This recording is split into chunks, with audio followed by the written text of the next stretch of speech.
दत्त जयंती 14 डिसेंबरला आहे, त्यामुळे 8 तारखेपासूनच बऱ्याच लोकांच्या इथे म्हणजे मठामध्ये किंवा घरी पारायणाची सुरुवात झाली असेल. परंतु तुम्हाला ही एक गोष्ट जाणून घेणं खूप आवश्यक आहे की कोणता अध्याय वाचल्याने कोणते फायदे होतात. तर आपल्याला एक असं स्पेसिफिक काही जर दुःख असेल म्हणजे संकट असेल किंवा कोणाच्या पतीची तब्येत खराब आहे किंवा कोणाच्या घरात आर्थिक चणचण आहे किंवा असं वगैरे वगैरे सर्वच गोष्टी, असं विशेष एक तुम्ही संकट असेल तर त्यावर आधारित पण एका अध्यायाचं वारंवार पारायण करू शकता. ते तुम्ही एखाद्या जवळच्या मठाला भेट देऊन तिथले जे गुरुवर्य असतात त्यांच्याकडून मार्गदर्शन घेऊन ते करू शकता.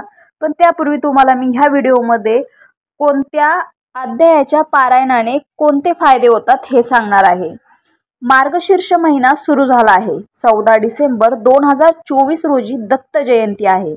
मार्गशीर्ष पौर्णिमा सायंकाळी 4:59 सुरू होत असून 15 डिसेंबर 2024 रोजी दुपारी 2:31 समाप्त होत आहे.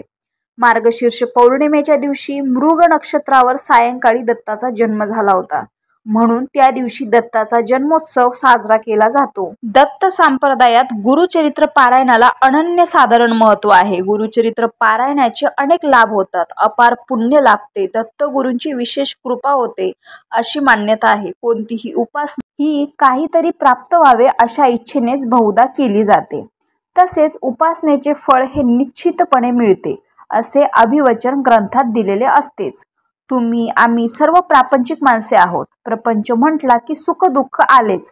मग सुख प्राप्ती व्हावी आणि दुःख निवृत्ती व्हावी ही सर्वांचीच अपेक्षा असते. श्री गुरुचरित्र ग्रंथातही फलश्रुती सांगितली गेली आहे. मनोकामना तर पूर्ण होताच, पण दत्तदर्शन घडून व्यक्ती वा वस्तू वास्तू यातील बाधाही नाहीशी होते. दर्शन कसे घडते तर सप्ताह काळात वा सप्ताहाच्या शेवटी, तसेच ग्रंथ पठण श्रवण लेखन ह्याद्वारेही पारायण पूर्ण झाले की बहुधा नैवेद्याच्या वेळी किंवा समाप्ती समयी दत्तगुरू कोणत्या न कोणत्या वेशात येऊन जातातच अशी मान्यता असल्याचे सांगितले जाते. सर्व 52 अध्यायातून काय प्राप्त होते? श्री गुरुचरित्रातील प्रत्येक अध्यायाची ही फलश्रुती.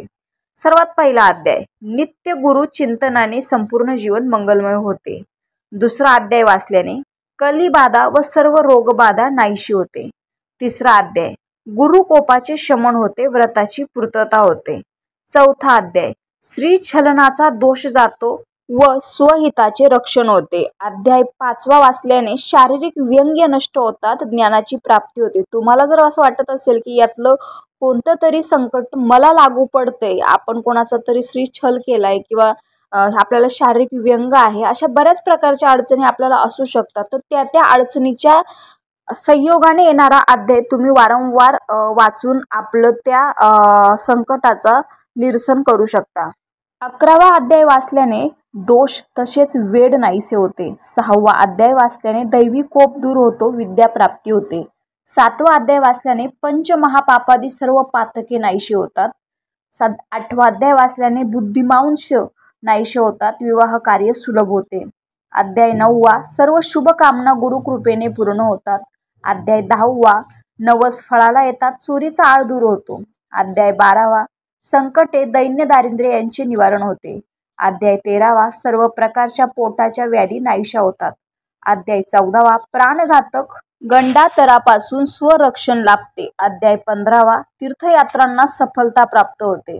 अध्याय 16वा, आदरणीयांची निंदा अपमान केल्याचा दोष दूर होतो. अध्याय 17वा, ज्ञान व गुरुकृपा यांचा लाभ होतो. अध्याय 18वा, संपत्तीचा लाभ होऊन दारिद्र्य नाहीशे होते. अध्याय 19वा, भाग्यवृद्धी होते, सद्गुरूंचा लाभ होतो, त्रिस्थळी यातर पुण्य लाभते. अध्याय 20वा, गुरुस्मरण करुनी मणी पूजा करी व गुरुचरणी तुझे पाप होईल धुनी, ब्राह्मसंबंध परिहरेल. अध्याय 21वा, मृत्यू भयापासून मुक्तता. अध्याय 22वा, वांझपण दूर होते. अध्याय 23वा, पिशाच्य बाधा नष्ट होते, राजमान्यता प्राप्त होते. अध्याय 24वा, भ्रम व वैचारिक गोंधळ दूर होऊन मनशांती लाभते. अध्याय 25वा, अपात्र लोकांच्या संपर्कात त्यांचे दुष्परिणाम टळतात. अध्याय 26वा, शत्रू निष्प्रम होऊन शरण होतात. अध्याय 27वा, गर्व नष्ट होऊन चित्त शुद्ध होते, विद्वानांचा छळ दोषाची निवृत्ती होते. अध्याय 28वा, वाईट कर्मांचे दोष दूर होतात, शतपथ सापडतो. अध्याय 29 स्त्री छल दोष वासना दोष दूर होऊन पावित्र्य लाभते. अध्याय 30 कुमारिकांना इच्छित पतीची प्राप्ती होते, सौभाग्य वृद्धी होते. अध्याय 31 पतीवर येणारे विघ्ने टळतात. अध्याय 32 वैधव्याचे दुःख टळते अथवा सुसह्य होते. अध्याय 33 वचनभंग व व्याभिचार दोष दूर होऊन सद्गती लाभते. अध्याय 34 प्राण संकटाचे निवारण होऊन आयुष्य वृद्धी होते. अध्याय 35 हरवलेले नष्ट झालेले पुन्हा प्राप्त होते, तुटलेले संबंध जुळतात. अध्याय 36 चुकीच्या समजुती जाऊन अंतःकरण शुद्ध होते.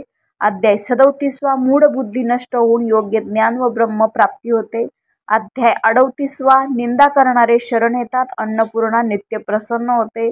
अध्याय 39 सद्गुरूची प्राप्ती होऊन योग्य मार्ग सापडतो. अध्याय 40 रोग नाहीसा होऊन शरीर निकोप होते. अध्याय 41 सद्गुरूची प्राप्ती होऊन योग्य मार्ग सापडतो. अध्याय 42 विद्या व फलाची प्राप्ती होऊन कर्तबगारीला यश येते. अध्याय 43 गर्व व क्रोध नाहीसा होऊन ऐश्वर्याची प्राप्ती होते. अध्याय 44 मनातील भ्रम दूर होऊन योग्य मार्ग लाभतो. अध्याय 45 रोग नाहीसा होतो, गुरुनिष्ठ सफल होते, बुद्धी वाढते. अध्याय 46 स्थिरता लाभते, ज्ञानाची प्राप्ती होते. अध्याय 47 पक्षपाताचा दोष नाहीसा होऊन समत्व बुद्धी प्राप्त होते. अध्याय 48 गुरुनिष्ठास विपुल समृद्धी प्राप्ती होते, विघ्ने टळतात. अध्याय 49 तीर्थक्षेत्राबद्दल आदर वाढतो, सर्व पापांचे समान होते. अध्याय 50 ग्रंथी रोग त्वचा रोग नष्ट होऊन शरीर सुख लाभते. अध्याय 51 सुख समृद्धी व अंतिमोक्ष प्राप्ती होते. आणि सर्वात शेवटचा 52वा अध्याय वाचल्याने श्रद्धेला चांगली फळे येतात व संपूर्ण ग्रंथ वाचनाचे फळ मिळते. रामकृष्ण हरी.